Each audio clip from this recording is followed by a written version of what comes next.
It's my standard weekly review. These are the shoes that I wore over the past week. I mostly focused on suede split toes last week, but I did have a couple that crept in that were either something I was working on for another project or some new shoes that arrived, which I will share as well. The first three shoes that I included are new.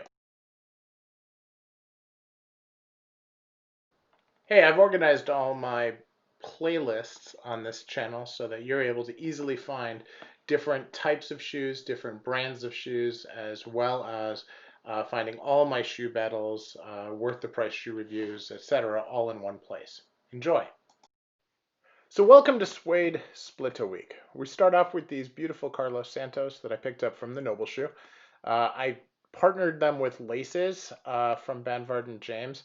I really wanted to try something different here using a really light teal or light seafoam green kind of lace on these, and I thought that that was a really kind of challenging thing to do, but I do like the way that they turned out. You can see that I'm trying to do some close-ups so you can see some of the construction things on the shoe. These are really great shoes. Couldn't be happier with them. I pair them with a belt from Crockett and Jones. I don't always share my belt pairings, but this was particularly hard to find, so I wanted to call that out in case you're looking. The next one is actually a Crockett and Jones Hardwick, which I bought when I was looking for the belt. Great shoe. These are with sky blue laces, also from Banvard and James. I'm really happy with these shoes. I'm unhappy that I paid full price for them, but I'm very happy that I got the opportunity to go to the Crockett and Jones store, check it out, and really understand what it's all about here in the U.S. So, and these shoes are well worth the money. Just fantastic. Repello suede. Couldn't be happier with them. Now, the next shoe that I looked at was the 136 from TLB Mallorca. These are part of the Artista line on the Goya last.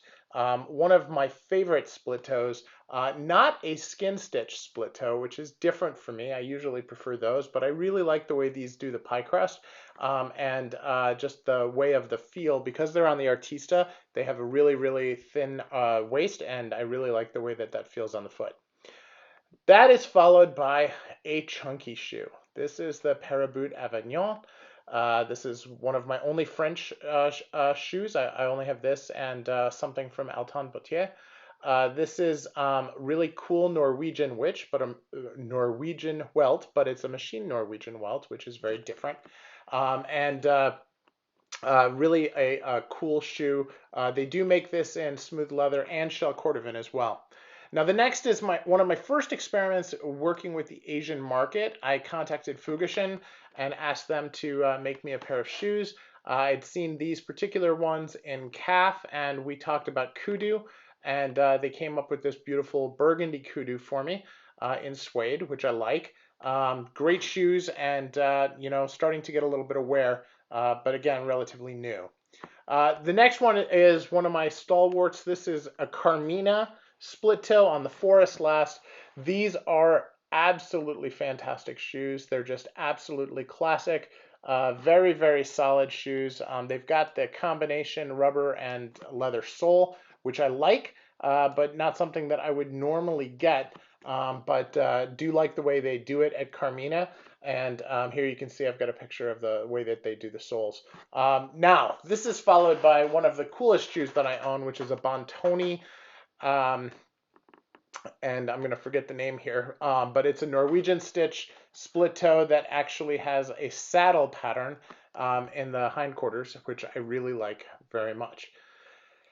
Now, that is the suede split toes. Now, while I was in between wears, I was wearing some of my other shoes. These are Paulo Scafora 583s, which is in a Positano calf. I really like these shoes. They're a very, very solid. Paulo Scafora doesn't have a narrow waist. It does have a slight fiddleback. Has really cool soles, which I can't get enough of. And every time I take the chance to wear them, I'm just always very pleased. They're just a really, really solid shoe. And I really wanted to make sure that I had some time to break these in, which is why I put them on. And then I was trying out some new poses. This is the ski jump pose, and then some other pieces here that I was looking at as well. Just trying something different.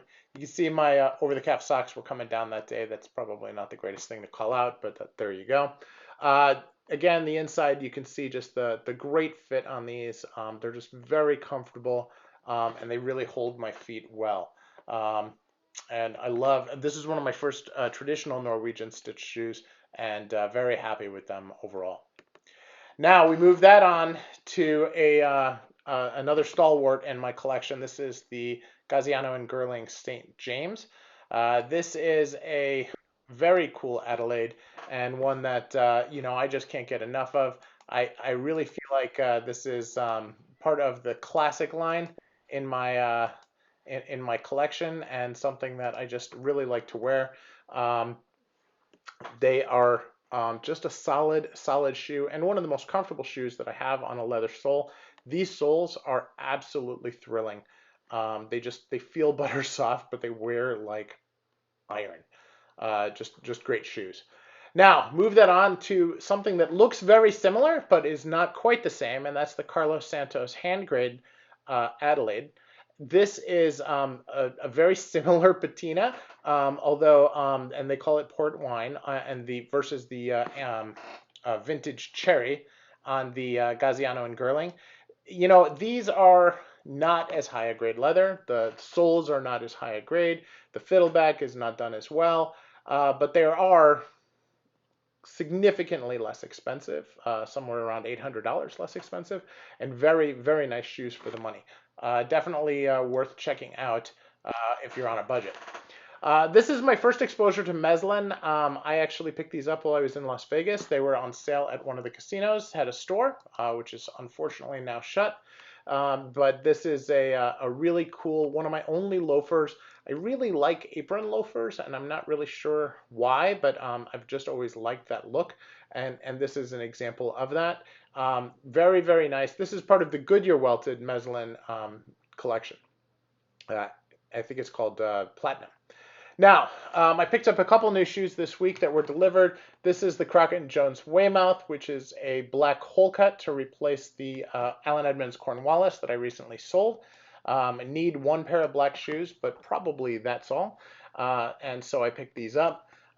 Really very nice shoes, a little bit on the generous sides in terms of fit compared to some of the other Crockett and Jones that I have. I did get a little bit of wear on them. But a little bit more creasing than I would like. You talk about great fit, though. This is the Gaziano and Girling Thorpe, and these fit like a glove. Really happy with the way these are. These are one of my first hatch grain boots. That's a split toe, and just tremendous boots here, and great boots that can actually work as dress shoes as well. So you've got the high level of versatility, as well as they're indestructible and as comfortable as the Gaziano and Girling soles are. These are day-night soles, and they are just as good. Now, I knew I wouldn't remember the name of that Bontoni, but I did write it down here. It's the Bontoni Quasimodo, and it arrived this week, and you can see here a little bit better with the Norwegian stitch, and then a little bit on the hindquarters as to what I refer to as a saddle right here. Just a cool shoe, very different, and probably the lightest one I have. Now, while I was preparing for this video, I also took some pictures of some October 10th and Sons of Henry shoes, as I was doing another video, which will release on Thanksgiving Day. And I thought I would share those with you as well. Just some cool pics that I did while I was trying to get creative, as I do a focus on that brand in collaboration with both my YouTube channel and one of the Facebook groups that I help run. So I'm going to just turn it into some music now. Let me know what you think, and thank you so much for watching.